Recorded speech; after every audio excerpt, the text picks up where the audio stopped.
Einstein once said, everybody's a genius. But if you judge a fish by its ability to climb a tree, it will live its whole life believing that it is stupid. Ladies and gentlemen of the jury, today on trial we have modern day schooling. Glad you could come. Not only does he make fish climb trees, but also makes them climb down and do a 10-mile run. Tell me, school, are you proud of the things you've done? Turning millions of people into robots, do you find that fun? Do you realize how many kids relate to that fish? Swimming upstream in class, never finding their gifts, thinking they are stupid, believing they are useless?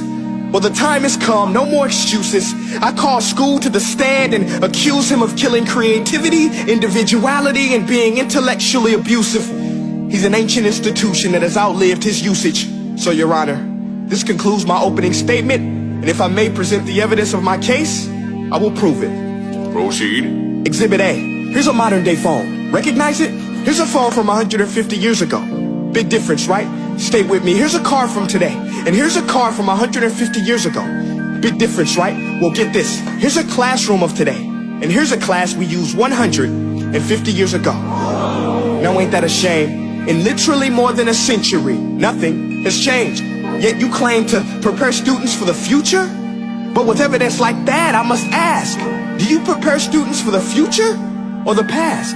I did a background check on you and let the record show that you were made to train people to work in factories, which explains why you put students in straight rows, nice and neat, tell them sit still, raise your hand if you want to speak, give them a short break to eat, and for 8 hours a day tell them what to think. Oh, and make them compete to get an A letter which determines product quality, hence grade A of meat.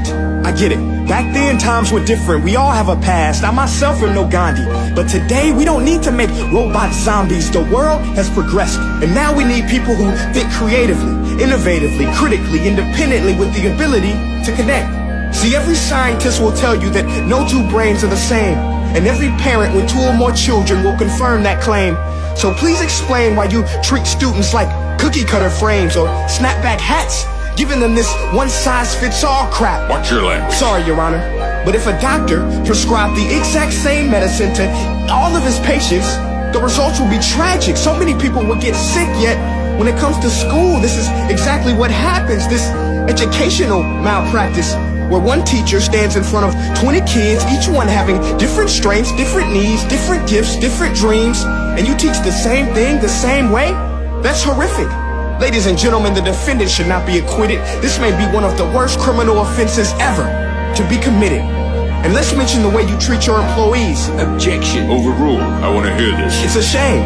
I mean, teachers have the most important job on the planet, yet they're underpaid? No wonder so many students are short-changed. Let's be honest. Teachers should earn just as much as doctors, because a doctor can do heart surgery and save the life of a kid. But a great teacher can reach the heart of that kid and allow him to truly live. See, teachers are heroes that often get blamed, but they're not the problem. They work in a system without many options or rights. Curriculums are created by policymakers, most of which have never taught a day in their life. Just obsessed with standardized tests. They think bubbling in a multiple choice question will determine success. That's outlandish. In fact, these tests are too cruel to be used and should be abandoned, but don't take my word for it.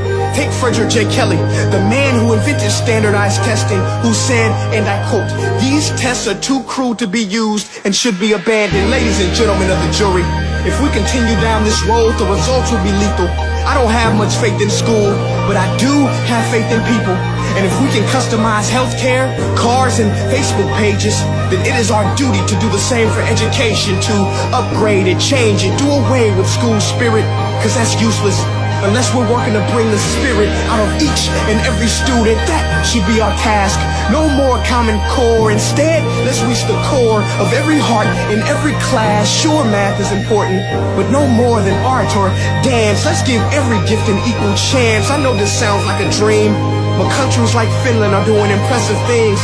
They have shorter school days, teachers make a decent wage, homework is non-existent, and they focus on collaboration instead of competition. But here's the kicker, boys and girls. Their educational system outperforms every other country in the world.